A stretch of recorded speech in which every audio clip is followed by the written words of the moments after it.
นี้เขายังชี้แม่บ่ได้นะจังซี่น่ะเจ้าย่างสิ่งที่บ่ได้แต่คุยกันนักรถเดี๋ยวนี้ มันยังไงล่ะเนาะชวนเมื่อเนาะมันว่าอย่างนี้ฉันว่าขอโทษกับไปหลายเอ้ยบ่กลับบ่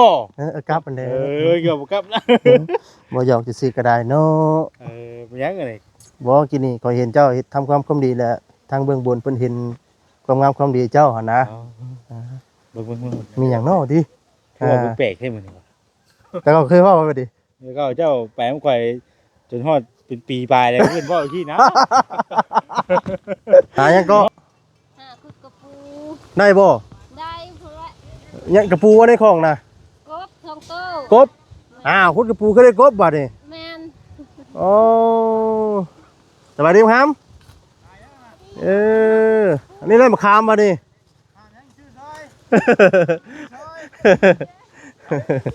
ก็พูดเลยอีกหวยมารอบหน้าสิบอกทั่วผลไม้พอแล้วซ้ำนี่แล้วนี่พอแล้วบ่พอแล้วบัดนี้โดยพดบ่ไหวมีในผักในยามีมะกะโพดเบาเล่าพาเพิ่นเอามาหายครบแล้วแล้วก็มีแต่บางส่วนปลูกว่านนี่ซื่นนี่ก็ไปทำงานกับหมู่กับครูไปเฮ็ดยังไงโดยได้เช่าเฮือนแล้วมื้ออื่นมื้อฮือสิไปซื้อแหละเงินบ่โดยสิมาก่อข้างหน้านี่บ่โดย3ต้นอ้าวอันนี้ก็ขอบใจผู้หลักผู้ใหญ่บ่าวแสนนี่ก็ขอบใจผู้หลักผู้ใหญ่บ่าวแสนบ่าวรักๆก็มีแต่ขอบคุณแม่เพชรก็ได้เนาะบ่ขอบคุณหลายๆผู้หลักผู้ใหญ่แม่เพชรที่ให้นายผักในมักถั่วมักแตงผู้หลักผู้ใหญ่ซอยให้บ่ส่วนปลูกบ่ส่วนก็สิปลูกสิเฮ็ดแบบให้ได้สิตั้งใจแบบให้ได้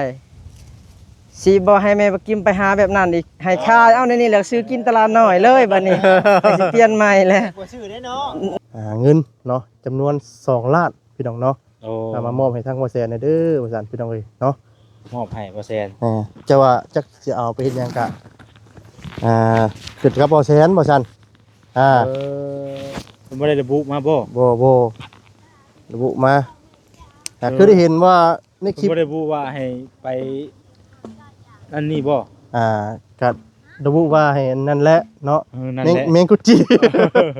แมงกุจียังเรื่องที่ลงที่ดินเจ้าแม่นบ่เห็นในคลิปทั้งอ้ายเพิ่นว่าเห็นว่าแซนบ่มีหยังก็มันยังบ่มีงบว่าซั่นพี่น้องยังบ่มีงบที่ไปลุดป้าเพิ่นก็เลยซอยเนาะซอยเงินจำนวน2ล้านแม่นดีบ่จะได้เห็นสถานที่พื้นที่ว่ามันประมาณใดสินะจำได้เนาะเพราะมันมีแต่ป่าเด้โดยเอาขอบคุณทั้งอ้ายหลายๆเด้อเนาะแล้วยังบ่เบิดได้ยังมีผู้โชคดีอีกอยู่ได้ยังมีอยู่ท่านนึงเดี๋ยวนี้เอาซะมาซะพร้อมกันได้เนาะแต่ว่าผู้ใหญ่ท่านเดียวกันบ่เซียนเลยท่านเดียวกันบ่ท่านเดียวกันเนาะเพิ่นใจดีใจถือว่าเป็นภูมิงามความดีเนาะไปดิเนาะตัวนี้มีจิตใจที่เพื่อแผ่เมตตาดีพี่น้องเอ้ยเนาะข่อยว่าซะเอาเจ้าเนี่ยจับกล้องบ่จับกล้องเอาเนาะเนาะขอบคุณทางอ้ายหลายๆเด้อเนาะที่มีน้ำใจเนาะกับทางน้องๆพี่น้องเอ้ยเนาะก็ขอบคุณหลายๆขอให้ทางอ้ายอยู่ดีมีแรงสุขภาพร่างกายแข็งแรงเด้ออ้ายเด้อเนาะเดินทางไปไสมาไสก็ขอให้ตลอดปลอดภัยเนาะมีแต่ความสุขกายสุขใจเด้ออยู่ดีมีแรงทั้งครอบทั้งครัวเนาะปราศจากโรคภัยไข้เจ็บทั้งพวงเด้ออ้ายเด้อเนาะจักสิว่าได้ใดพี่น้องเนาะมันดีใจแห้งเด้อเนาะคำอุทัยพรก็มีแต่ให้อยู่ดีมีแห้งและเนาะทางมันยืนแล้วมีหยังตอบบุญแทนคุณและมีแต่คำอุทัยพรนี่แหละอยู่ดีมีแห้งเด้ออ้ายเด้อเนาะสาธุเนาะ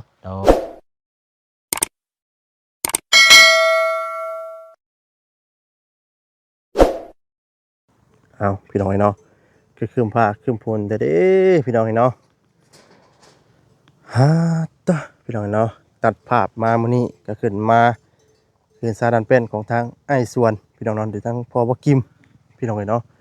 มื้อนี้ก็เดินทางขึ้นมา5คนหรือว่า5หนุ่มพี่น้องเนาะมีทั้งบ่าวสดีและก็ทั้งบ่าวปุนเพยบ่าวแสนบ่าวคำบ่าวจิตพี่น้องเนาะ5หนุ่มกุ้มใจพี่น้องเนาะเอากราบทักทายสบายดีเด้อสบายดีและสวัสดีพ่อแม่พี่น้อง FC เบิดสุขสู่คนพี่น้องเนาะ หรือว่าจะเป็นพี่น้องทางฝั่งลาวเนาะฝั่งไทยต่างๆประเทศพี่น้องเนาะก็ยินดีต้อนรับทานกับชูซองบ่าวซาดีซาแนลอีกแล้วพี่น้องเนาะพอๆกันคือเก่าพี่น้องเนาะเอาพี่น้องเนาะทั้งมื้อนี้ก็ได้เดินทางขึ้นมาเนาะพอดีว่าทางโอเซนเพิ่นมีต้นไม้แต่ว่าเครื่องของมาเซอร์ไพรส์บ่พบกิมพี่น้องเนาะมื้อนี้ก็ได้เนาะไปเบิ่งสวนแล้วก่อนพี่น้องเนาะเป็นจังได๋เด้เนาะบ่ได้มาแต่โดนกันยังงามคือเก่าพี่น้องเฮือนเราก็ได้พี่น้องเอ้ยเด้อโอ้พี่น้องเอ้ยเนาะสวนเราอันนี้จะเป็นเฮือนเฮือนครัวพี่น้องเนาะเฮือนครัวทางพอบ่กิมเนาะแม่กิมพี่น้องเอ้ยเนาะนี่จะเป็นเฮือนครัวแต่งอยู่ครัวกินเราพี่น้องเอ้ยเนาะวันนี้กับบรรยากาศลมช่วยสวยพี่น้องเอ้ยระบังหนึ่งเข้าลงน้ำเป่าไฟต้มน้ำอาบบ่เนาะในสวนนี่เนาะ พี่น้องเอ้ยเนาะทั้งวันนี้ก็เจ็บขาพี่น้องเนาะเป็นยังพี่น้องเอ้ยใช้กะหนาวเลยเอ็นจังบ่นึกว่าได้ใดพี่น้องเอ้ยโอ้ยน้ำหนักหลายเลยมีเนี่ยเจ็บเนี่ยเป็นพี่น้องเอ้ยสบายดีล่ะสบายดีโอ้ช่างไปตัดผมให้นะฮะ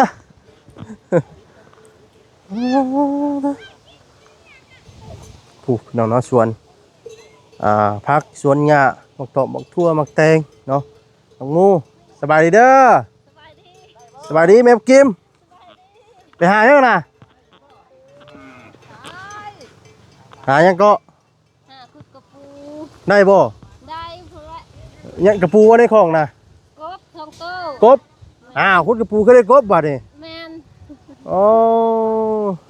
สบายดีครับ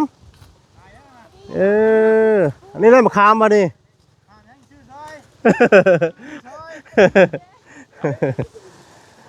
พี่น้องเนาะทั้ง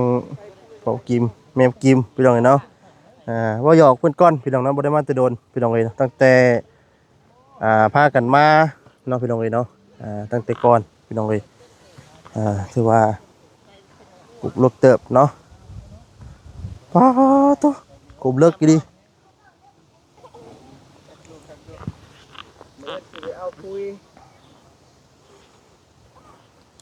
สบายดีเด้อเนาะสบายดี สบายดีบ่าว สบายดีสบายดีโอ้เป็นวัดปุ้ย เป็นวัด โอ้เป็นวัดคือว่าแหละทั้งลูกน้องก็เป็นวัดคือกันปีที่กันเพราะว่าอากาศเริ่มเปลี่ยนแต่ว่าผู้ใหญ่ก็ยังเป็นเนาะ เป็นวัด อันนี้ตั้งแต่บ่จิตตก โดยติดแล้ววันนี้ เรียนว่าตัวนี้ก็ ตัวนี้ก็แมน เขาลืมแล้ว ตัวนั้นบ่แมน เนาะ กุกม่วงค่ะแมน ง่ายก็กล้วยมาไว้นี้บัดนี้เนาะเอาตะกี้ก็กล้วยอยู่พุ่นเด้ก็กล้วยเนาะ กบกล้วยอยู่พุ่นตะกี้ เออ จ้าละจ้าไอ้ตาสักกะซีนะ ขยายเพิ่มอีกบ่นี่นะ โดยขยายเพิ่ม ก็เพิ่มอีกบ่ โดย ก็มันคืออยู่ชุดนี้บ่มื้อน่ะ มาแล้วตะกี้ในนี้วันนี้ก็ขยายเพิ่ม ก็พูดเลยอีกหวยมารอบหน้าสิบอกทั่วๆพุ่นว่า พอแล้วซ้ำนี่แล้วนี่ พอแล้วบ่ โดยพอแล้วบัดนี้โดยกดบ่ไหว้มีในผักในยามีมะกะโพดเบาลาวพาเพิ่นเอามาใหายครบแล้ว แล้วก็มีแต่บางส่วนปลูกว่านนี่ซื่นนี่ก็ไปทำงานกับหมู่กับครู ไปเฮ็ดเวียกยังไง โดยได้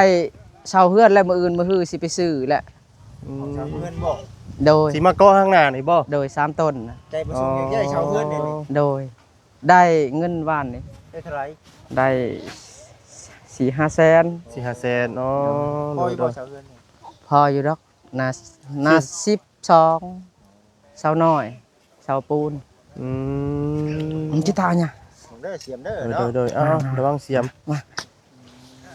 ไปเฮ็ดงานคู่มือหาก็อยู่อันนี้ละนี่ อ๋อไปเฮ็ดเวียกยังไง ไปมั่งเฮือนให้เขา อ๋อเฮือน โดย เออ ถูกไปคือจะได้สัน โดย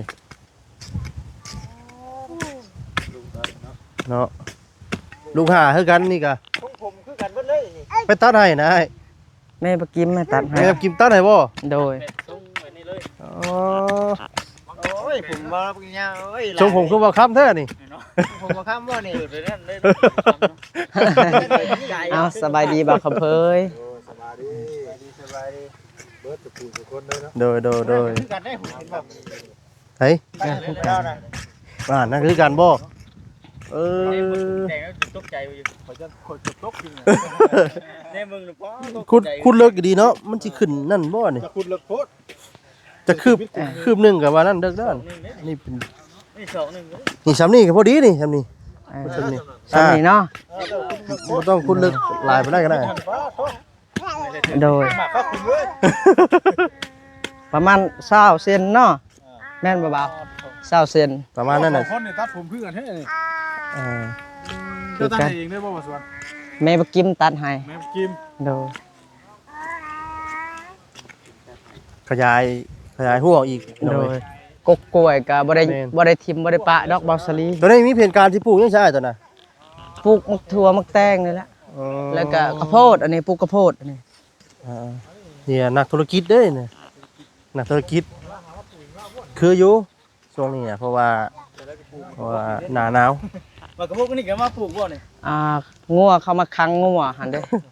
เข้ามาคังงัว มันเป็นตะกอนเป็นของงัวเด้ เป็นของงัว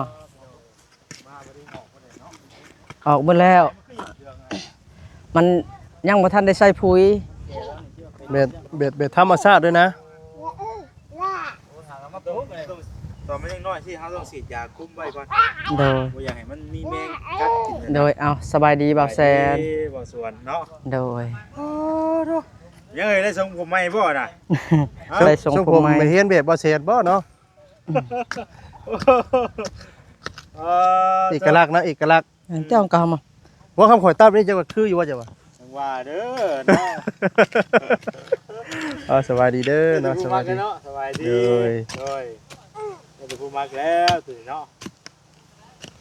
ขยายออกเลยอันนี้เนาะ โดยสุดบ่นี้แหละบ่ขยายแล้วบ่แซนเด้อบัดนี้ พอเลยบัดนี้ ครั้งแรกวันนี้เนาะ พ่วง โด มัน ย ยัง ใหญ่ขนาดเลย โดยในผักในยางกับผู้รักผู้ใหญ่เอามาใหายบ่าวลาวพาเพิ่นกับภรรยาเพิ่น มื้อนี้อันใด มื้อว่านซื่นนี่ตอนค่ำๆแล้วก็เซาเฮือนหันบ่าวสวนมีเงินแล้วไปเฮ็ดงานนำเพิ่นไปเฮ็ดงานมางเฮือนให้เพิ่นได้5-6 แสนบ่าวสวนสิไปซื้อมื้ออื่นได้แต่เซาโดยไปรับจ้าง ไปงานอยู่แท้น่ะ ไปเฮ็ดงาน นี่คนละข้างไอ้คนละข้างมันสิ อยู่ในบ้านนั่นแหละ ไปงานมากเงินช่วยเพิ่นแหละได้เงิน600,000 โดย ไปซื้อเสาไว้ โดยเสาดิน เรือนบ่ โดยหาก็ บางส่วนก็หาก็อยู่มื้อนี้แหละแต่ก็ไป มื้ออื่น สามมื้อ มาถึงมื้ออยู่มาเพิ่น โดย แม่น เสร็จแล้วมาตกเด้อ เอาคือมีแต่หมากกระบกแท้ มากระบอกของงัว ของ โอ้ งัว ขอกงัวบ่ต้องไปหาเก็บยากเด้อซะ โดย นี่พามากระบกแถวนี้ มันจืดได้บ่แสบแล้ว มันบ่แสบเลยก็ย่างบ่ได้ท่านได้นาวมันถึกพ้นแล้วมัน บ่ใช่ก็บ่ฮู้ว่าเพิ่นซื้อมาให้เนาะ โดย เพิ่นซื้อในหยังเนี่ยมาให้น่ะ ในผักบัวละพามะกะโพด แล้วก็มีผักกาดมีผักสีผักนางตูแล้วก็กระโพดดำแล้วก็ซื้อในตัวนี้ก็ของผู้หลักผู้ใหญ่เบาแซนและในอันนี้เงินเบาแซน แล้วเพิ่นเข้ามาเนาะว่าใช่ก็บ่ฮู้ว่า โดย ก็ดีคือกันมันซื้อมาให้เนาะ โดยขอบคุณเพิ่น บ่ได้อันว่าพังเนาะ โดย โดยเอาสิเอาซ้ำบ่าวสลีเพิ่นว่าเอา20เส้นนี่ บ่ต้องคุณเลิกก็ได้ โดย มันเปียกก่อนเนาะ แม่นเพิ่นสิขึ้นรถคุมรถโอ้ยเบี้ยก่อน โควิดเนาะ เอาจักจำหนึงก็ได้แล้วไอ้ ดีแล้ว โอ้ยจะได้บ่ล่ะทีแรกนี่คุณเลิก จนอยากรีบหัด หลังเอ็กโลกินดิ บ่เป็นหยังอัดเจาะไปหน้าเนี่ยลิ้นเท่าไป ใช้ผู้ใหญ่น่ะคือบ่เอา หากะมาแต่ไปหาขุดกระปู เพิ่นมาแต่หาคุณปู่กับแม่ มาแต่ความคุยกับผู้ โดย ตัวนี้สิปลูกยังไง อันนี้ฮะสิปลูกกระโพดอันนี้ฮะปลูกแล้วด้านนี้ฮะปลูกกระโพด ปลูกแล้ โดย ก็เฮ็ดผู้ดีดูแลไร่เนาะ โดยเฮ็ดซ้ำนี่แหละบอกขยายแล้วบัดนี้ อได้ฮดพอได้เบิ่ง ข้าวเจียวกล้วยไอ้ปลูกได้บุญเบิ่นแหละเนาะ โดย เอาปลูกแนวนี้มันสินั่นจะบ่ต้องได้รดน้ำเด้เนาะ จัง แต่ว่าเฮาต้องมันติด ต้อง เลย แม่นต้องได้รดน้ำด้วยเด้อ โดย สิดูกับเอารดเอาแหละ แม่น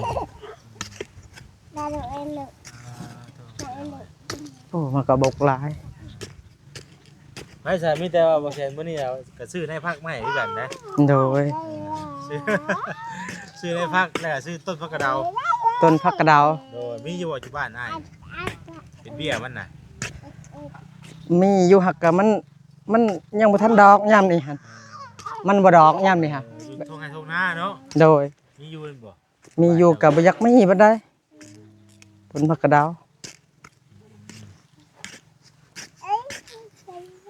ป่ะเนาะจ้ะ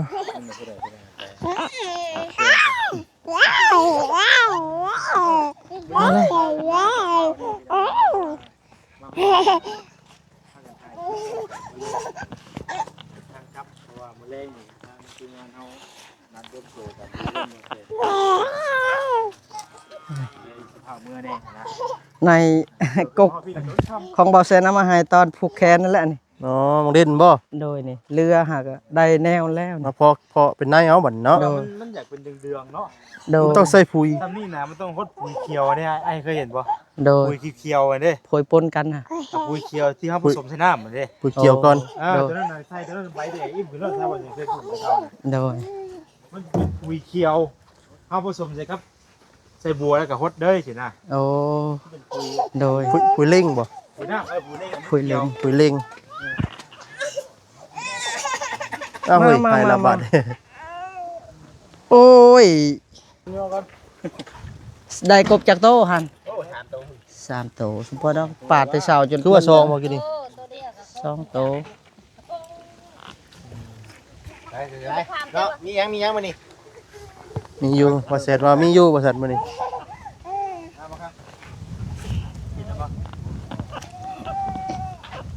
ตาจิกอ มีหมูน่ะหมูรุดยังน่ะโอ้ กินมากระบกนะกินมากระบกแล้วหมูนี่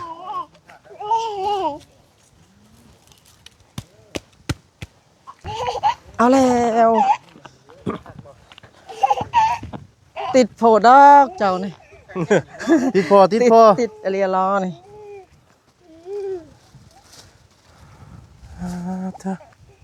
มีหยังเด้เนาะมาให้ไอ้ชวนมื้อนี้โอ้ได้พักบ่ ไปให้เป็นว่าเป็นเอานี่ก่อนต้องเดินนี่ จมแล้วอันขยายพืชพักของเลยเนาะ นี่พี่น้องเอ้ยมันเบิดบ่ฮะเห็นไปเลย โดยแม่นบ่เลยว่านี่ค่ะโดย ต้นต้นมะเขือไหม้ได้เด้อ โดย ต้นมะเขือไหม้อ๋อไปใกล้ก่อน โดย มันเดินมาหมากได้ไหม้พันนี่นี่เนี่ย มากตัน แม่นบ่ กกหน่อย มันกุ๊กเปียอยู่แต่ว่าไม่กิน ๆโดย เป็นหมากหมากลายเนาะ แม่น ไอ้ต้นพักสมิกกัน ผักเมก พักสมิกขาว โดย นิ้วลากก้อยดิ โดยผักเมก 3 แสนที่3 แสนมาเถอะสิมัน ๆทั้งเบิดนี่เนาะ กับในพักนี่ก็3 แสนปลายเลยเอาไว้เนาะในพักกันได้ในพักกันได้ ชื่อในพักมา เอ้านี่กุ้งแม่ไปมาวัดท่านไปเลยโอ้จะพูดจะเพลงเนาะ3 แสนปลายแต่ก็ต้มขนมไปแล้วนี่ว่าให้ทั้งน้องๆคนน้ำหมู โอ้ยดอกแล้วกระเดานี่ดอกแล้ว เพราะกับเราก็จะเป็นหลอกแกนะกินได้บ่เหรอถ่ายรูปเห็นเลย เกิดกินไม่ได้ไม่ได้ ต้องงามต้องขี้ไล่บ่ขี้ไล่งามกับเบิ่งคือเก่าแหละ สิกีฬาเขียงงามกับพ่อกินมากคือเก่าหั่นล่ะ มันต้องในนั้นแต่ว่าก็บ่ถึกแล้วเอ้าพี่เพิ่นมายืนอยู่พี่มานี่บ่บังบ่บังแล้วเนาะบังบ่ บางวะ ไปยืนฟังนั่นก็ได้ให้นี่นะโอเคแบบนี้นะแบบนี้นะแม่บ่กินต้องอยู่ข้างๆนี่โอเค1 2 3 1 2 3เนี่ยมันก็มาแชร์ก่อนนะพี่เรามาจีบผิดเลย1 2 3โอเค เค ได้แล้วสำนีเนาะ แม่น มาว่ามีพักอย่างนั้นนี่นะบักทั่วได้เด้อบักทั่วน่ะเป็นปองเลย ข้างบ่ตัวนี้ ข้างแล้ว ตัวข้าง บักทั่วรู้มันได้แต่นี่มันขึ้นเครือลอยไปเลยเด้ โดย คำบอกตัวนอนดินน่ะมันทั่วขี้ข้านบ่ ตัวอีกขั้นน่ะมันบ่ ทั่ว บ่ขึ้นข้างเลยเด้ ทั่วต่าง นี่หมักทั่วเนาะ ปองนึงนี่เด้อ แล้วก็มีหยังแน่บัด มีหยังไงบ่เช่นมี หลายช่วงให้เนาะ บักอึปักทอง ผักทอง ท้อง ถือไว้ ปักทอง ปักทองเด้อน่ะ มาอึ บักอึ อย่าจับ มะมูบ่ ต้องมีสักอย่างเลยสิบ่เช่นบ่จักนี่ไป ลองเบิ่งบ่จ้ะ มาลองเบิ่งเนาะลองเบิ่งเอา อันนี้ผักกาดบ้านเฮาเนี่ยจะเอิ้นผักกาดบ่ขออนุญาตนำตัวนี้ผักกาดต๊ดแล้วผักกาดคืน แม่นบ่ แม่น ผัก บ่ กาดชุน ชุนกระชุน อืม มะเขือเปาะเอ้ยมะเขือเด้นี่ คือเลยมะเขือม่วง สองบ่นะ นี่ตัวนี้แหละนะ มักนี่ บักแตง จริงๆเนาะ แตงคิงตัวนี้ บ้านเฮา บักเชอรี่ มะกระโพดสิบ่ได้จักเบิดบ่ โอ้ระดับมันนักบุกปลาเก่าอะไรเด้นี่ อันนี้ก็มะเขือเปาะอันนี้ก็อันนี้มะเขือเปาะ มะเขือขาวเนาะ มะเขือ แน่มะเขือเขาขายตลาดนี่ นี่ผักกาดดอก เป็นขายต ล ลาว ด กเนาะลวกกับเจียวตัว ปลู นี้ กหลายๆโอ้ย โดย พ่อเบี้ยมันไม่ได้กับปลูกหลายต้นเลยพริกขายก็ได้อันนี้นะ โดยโดย แล้วก็มีมะพริก พริกพอดีปิดพอคำแท้นี่เนาะ พริกขี้หนู เฮ้ยมื้อกินหนูได้ มะพ พริ ริก กซ้ำมาดู 3 เดือนว่ะ 3 เดือน พริกกันว่าตัวนี้มัน พริกปีบ่ นั่นได้พริกขาวนะ อ๋อ แล้วก็พริก ถ้าซ้ำเรือนมันสิเขียวเนาะ เขียว3 เดือน ประกาศหลอก พริกปี ดอกบ่น่ะ นี่เราสามผมได้มาเอานะ พอพริกก็3ถุงอีก เอาพริกจะ3ถุง 30เพชรบาทนี่ มันนี่เราสามมาได้มาเอาหมกแตงเอาลายก็มูกแต่ มะแตงมาจ้องฤดูกาลไปได้ช่วงนี้ ทงหมกแตง บ้านนอนบ่ได้เนาะ โอ้โห ไอ้ถ่ายเก็บหูมันไว้เด้อ โดย ปลูกตัวปลูกกับตัวในหูนี่เอามาแลกกันบัดนี้เด้อ โดย ได้สิงามกว่ากัน โดย โดย เอาในนั้นเด้อบ่น่ะ ห้ามกระ เอ้า สิ นี่ในหูนี่เด้อเบิ่งไว้เด้อพี่น้องเอ้ย ถูกบ่ เดี๋ยวว่าต้องบ่ชวนเพิ่นปลูกแล้วว่าจะสิมาถ่ายเบิ่งว่านี่ คือกันนี่บ่ล่ะ มัน ดิ สิคือกันบ่กับในหูนี่นะ ขึ้นอยู่กับคนบุญบัตรเด้ แบบนี้นะ เฮาสิบรบัตให้ได้ เราต้องขยายชวนอีกแล้วระวัง โอ้โหก็ได้ดีว่าชุดเอาก็ได้ หดบ่ได้แล้วเบาเอ้ย เอาไป ชุ ชุ ด ดเนาะ เอา โดย พดไว้เนาะ หดบ่ไหวแล้ว อันนี้ยังไง พอดีเอาซ้ำไว้ ว่ามันคือใกล้หนอง ปลากระ หน โพ อง ด ไอ้ก็มีอยู่น่ะหนองนั่นน่ะ อยู่ลุมหัน ปักสลอยจังกันนี่ เอา บ่ ต้องไปสวนทุพุ่น คนได้สิรักเขา บ่ เฮ้ยบ่เป็นหยังไปสวนทุพุ่นน่ะ ทั่วเห็นยัง เด้อ มันใกล้น้ำเด้เฮาตักหาบหดรถ นี่หยุ่มเนาะ มันกันหนองน้ำ ไปได้หยุ่ม โดย ยังปลูกมะกระโพดอยู่ ตัว พุ่ นี้ น ก็สิปลูกตัวมันบ่พอประมาณ 4-5 ธงนั่นแหละบ่พอในนี้บางเทื่อก็ นี่คือข่าว เอามาที่ขาวตัวนี้คันนี้เอา ข้าว ได้ เหนียวข้าวเหนียว นี่พี่น้องเอ้ยเนาะงามเลยหมัก เป็นปึกเลยนี่เนาะ พวกยังเบิดชง3แสนเนาะเนาะ ในพักเพลงไหนว่าบ่เพลงไหนเอาไปซื้อว่าไปซื้อเฮาไปซื้ออยู่แถวซิโนมื้อนั้นน่ะก็ซื้อบักแตงบ่ให้ถ้าพอมื้อนั้น 30 ธงแม่บ่กิมบัดนี้30 ธงปลูกให้ได้บัดนี้ มันก็มีมันสิมีย่างละ3ถุงเนาะปลูกไว้ก่อนถุงนึง ตัว2ถุงเนาะ ย่างละถุงเด้ เอาบังคือว่าหาแนวมาเฮ็ดดูว่าเวียกดูมันได้นี่เนาะ โดย เกษตรนะเนาะ เกษตร เกษตรมาให้นี่พี่น้องเอ้ยเอาประมาณนี้ได้เด้อ โดย ออกมามื้อนี้ก็มีอันต้นผักกระเดาเนาะแล้วก็ต้นเมียก็ตัวนี้นะ เล็บไม้ เล่นไม้ ผักกิมิกต้นผักกระเดา3ต้นได้3ต้นพี่น้องเอ้ยเนาะเพราะว่า โดย ว่าสิเอา5ต้นน่ะมันเบิดก่อนนะก็ได้3ต้นนี่ก็โอเคแล้วนี่ก็ปลูกขยายขึ้นจังได๋นี่อ่ะเฮาปลูกมันใหญ่แล้วน่ะขายได้อีกได้ต้นนึงนี่น่ะ โดย ดอกแล้วได้ ดอก ไหม ด้วย โดย เป็นดอกเลย เราจะไปหากินเด้อ โดย มาหักกินดอก ง่ายเลยเนาะ อย่าเอาไว้อย่าให้มันใหญ่ เดาพี่น้องเนาะทั้งหมดทั้งมวลก็เป็นเงินของทางแม่เพชรคือเก่าพี่น้องเนาะที่ว่าเพิ่นให้ทางบ่แสนซื้อเครื่องปลูกของพังมาให้ทางกันบ่สวนมื้อนี้เนาะFC เพิ่นก็ให้เข้ามาอยู่เด้อมาเยี่ยมเบิ่งบ่สวนแน่ว่าซั่นก็บ่ได้มาโดนเนาะหลายมื้อแหละพี่น้องเอ้ย โดย เป็นยาว อ้าว คืบหนึงแล้ว อันนี้ก็ขอบขอบใจผู้รักผู้ใหญ่บ่าวแสนนี่ก็ขอบใจผู้รักผู้ใหญ่บ่าวแสน เลย บ่าว หลักๆก็มีแต่ บ่าว ขอบคุณ ไม่เพชรก็ได้เนาะบ่ก็ได้เนาะ ขอบคุณหลายๆผู้หลักผู้ใหญ่แม่เพชร โดย ที่ให้นายผักนายมักทั่วมักแตงผู้หลักผู้ใหญ่ซอยให้บ่ส่วนปลูกบ่ส่วนก็สิปลูกสิเฮ็ดแบบให้ได้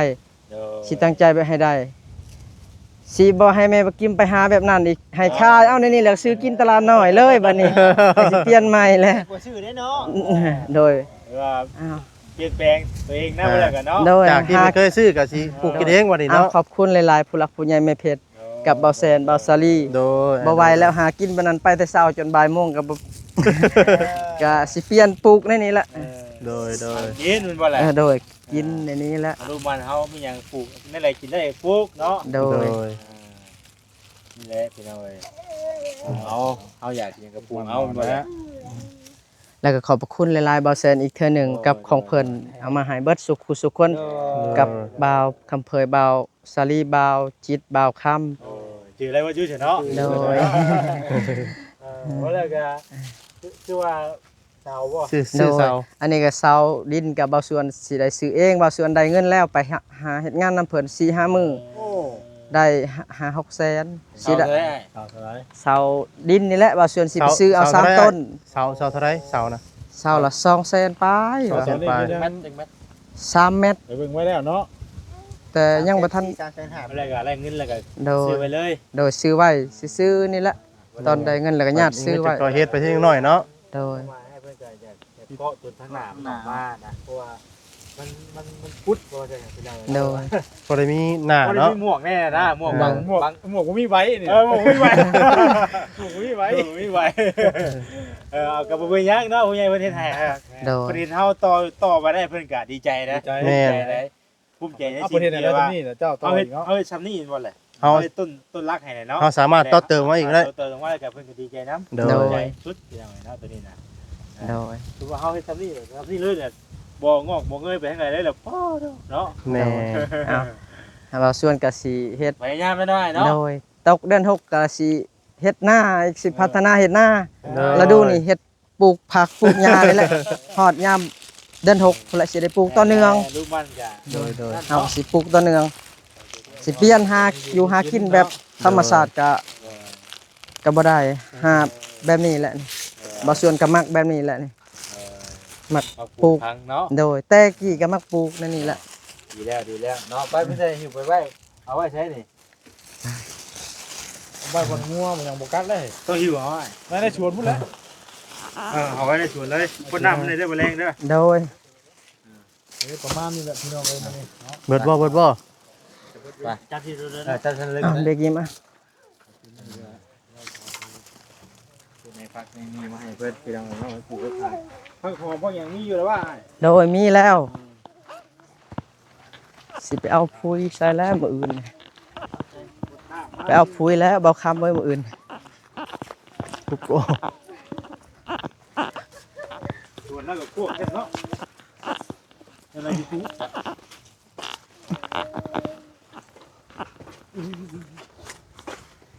คือ ระวังหลอกหาย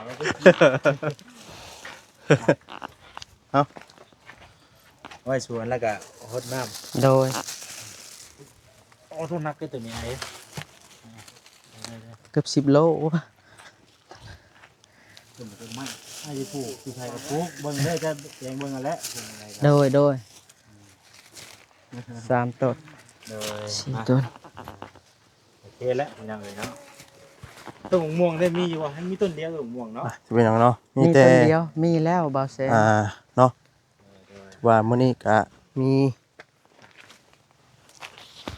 เอาพี่น้องเนาะหลังจากบอเซนเอาข่าวดีมาให้พี่น้องเนาะมื้อนี้ก็ทางบอสดีเองก็มีข่าวดีเนาะมาให้บอเซนคือกันพี่น้องเนาะถือว่าเนาะได้ความงามความดีเนาะก็ได้สิ่งดีๆตอบแทนพี่น้องเนาะโตพี่น้อง ไปนี่ ครับดับโบ ครับเลยไปบน เฮ้ยมึน เว้นกับผมไง จังยังอยู่ที่ เออ เอากลับกับยานะบอกกลับกับยา เป็นหยังอยู่มีกันบ่ คอยมีเวียกคอยมีเรื่องเล่าวที่ต้องคุยกันมากๆกับเจ้ามื้อนี้เจ้าสิย่างนี้เขายังชี้แม่นบ่ได้นะจังซี่น่ะ เจ้ายางสิ่งที่บ่ได้แต่คุยกันนักรถเดี๋ยวนี้ มันยังไงล่ะเนาะชวนเมื่อเนาะมันว่าอย่างนี้ ฉันว่าขอโทษกับไปหลายโอ้ย เอ้ยบ่กลับบ่ กลับมันเด้ เกือบบ่กลับนะ บ่หยอกจะซื้อก็ได้เนาะ มันยังไง บ่กินนี่ขอยเห็นเจ้าเฮ็ดทำความดีแล้วทางเบื้องบนเพิ่นเห็นความงามความดีเจ้าหั่นนะ เบิ่ง มีหยังเนาะติ คือว่าบ่แปลกใช่มื้อนี้ แต่ก็เคยว่าไว้ดิ แล้วก็เจ้าแปลงข่อยจนฮอดเป็นปีปลายแล้วเพิ่นบ่อีกทีนะเนาะ เดี๋ยวเอาหัวกันซื้อๆพี่น้องเนาะมื้อนี้ก็มีทางผู้รักผู้ใหญ่เนาะเพิ่น แบบใด บ่ได้ไปส่งออกน้ำคือเก่าแหละบ่เซียนเลย แบบใดน่ะเนาะ มีหยังเด้บัดนี้เนาะ อืม มีข่าวดี เข้าดี เอาเงิน อันใดคือชั้นแท้นี่เขาบอกชั้นโกนผู้ใช้รับเขาดีรูปได้เฮ้ยเจ๋งเขาดีวันนี้ เอาเขาเลือกเขาเล่าวเนาะพี่น้องเนาะก็คือมีทั้งไอ้ฮักนั่นแหละพี่น้องเนาะอยู่ต่างประเทศเนาะไอ้เพิ่นก็ว่าบ่ได้ไปส่งออกน้ำหรอกก็คือ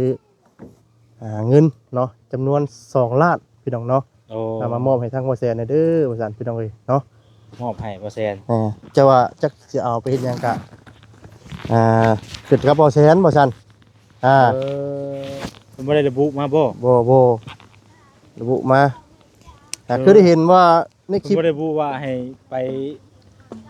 อันนี้บ่ ก็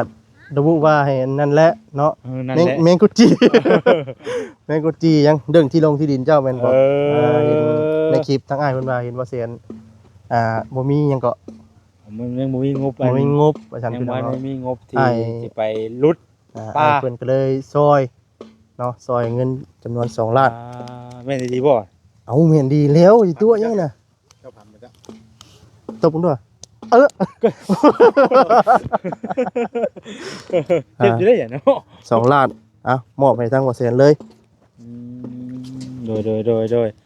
บ่แซนเด้อเนาะ กับพอดีแล้วซะเนาะ พอดีครบอยู่บ่อัน2ล้านนี่พอบ่ ก็ ค่ารุดดินนี่หลายปานใด คอยก็ให้แชทบอกทางแม่นุ่นถามมึงแล้ว อ๋อเพิ่นมาเท่าไหร่ เพิ่นว่าตอนเพิ่นว่าจะมีแต่ว่า 4,000 ถามเบิ่งนะเขาถามเบิ่งคร่าวๆว่ามันสิตีราคาเท่าใดนะ โดย บัดนี้รถเป็นรถเปิดต่อบัดนี้ เอาลองกั อ๋ น อ ประมาณ 3,000 บาทนี่ 3,000 บาทก็พอดีเลยแหละ พอดีเลยเนาะ เนาะ ดีเด้อ พอดีเลย อ สองล้าน รุดดินมองได้ค่อยใกล้ๆกับข่อยหน้าข่อยเห็นบ่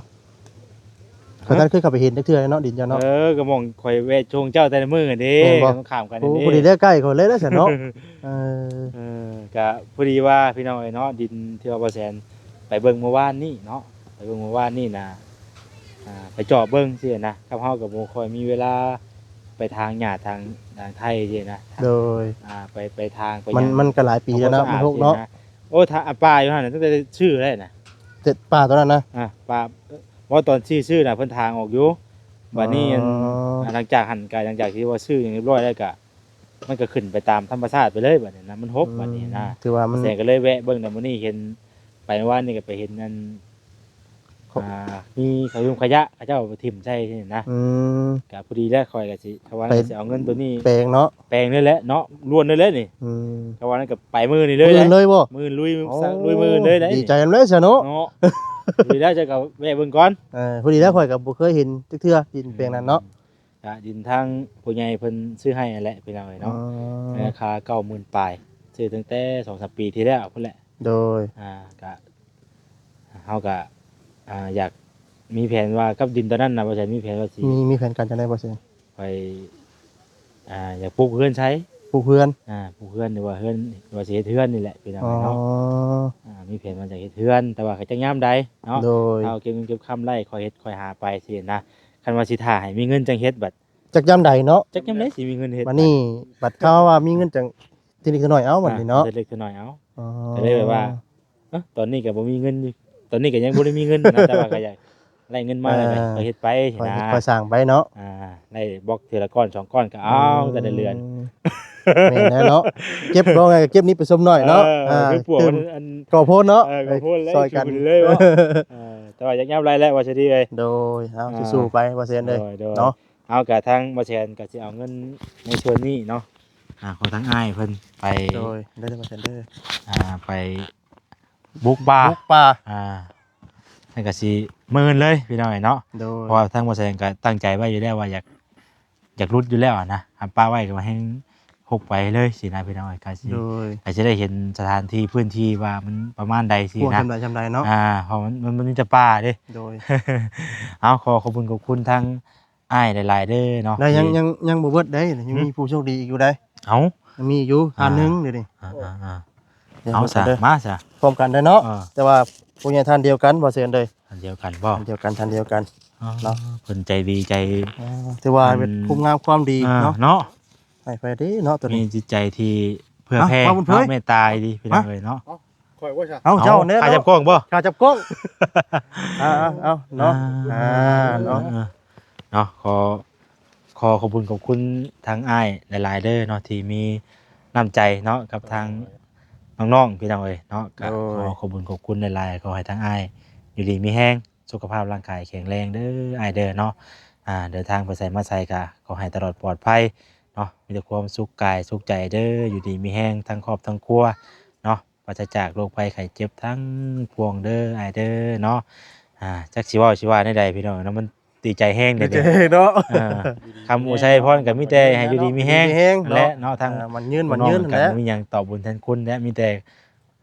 คำอุชัยพรนี่แหละอยู่ดีมีแห้งเด้อไอเด้อเนาะสา สา ธุ ธุเนาะ โดยขอบคุณในไลน์ หลายเนาะ โดย โดย ทางบอสลี โดย ทางเด้อเนาะ โด ผม ย ได้บัตรนี่ค่อย ใจให้กัน ถือว่า เจ้า ตัวนี้ เด้เนาะ ตัวนี้รอดไปตัวนี้เนาะ เริ่มต้นมันจะได้หลายกว่านี้จ้ะ เนาะดีใจน้ำดีใจน้ มือนี่ก็ ดุดเลย บึ้นอยู่แล้วมือนี่ ำ สั่งจุดจีแดงเลยว่ะ กี่แรงกันแล้ว ป้าฉันเนาะ โดย สบายดีเด้อเนาะสบายดีภาษาพี่น้องเนาะสลักนี่ทางวาสดีการเสดขอจบคลิปซะก่อนเนาะที่พลาดจังใดก็ขอโทษขออภัยด้วยพี่น้องเด้อเนาะคำว่าคำจาได้ทางวาสดีเนาะบ่บูนันหูเนาะขอโทษขออภัยนํเนาะก่อนอื่นก็ขอบคุณทางไอ้ฮักที่ทางต่างประเทศเนาะอยู่ทางสหรัฐอเมริกาพี่น้องเนาะให้เพิ่นก็บ่ได้ไปส่งออกนามพี่น้องเนาะก็มีข่าวดีนำมาแจ้งทางบ่แซนแน่แล้วก็มอบเงินให้ทางบ่บุญเผยพี่น้องเนาะ3แสนพี่น้องเนาะค่าเดินทางเนาะไปเนาะขอบคุณหลายๆได้เด้อเนาะสำบายดีเนาะ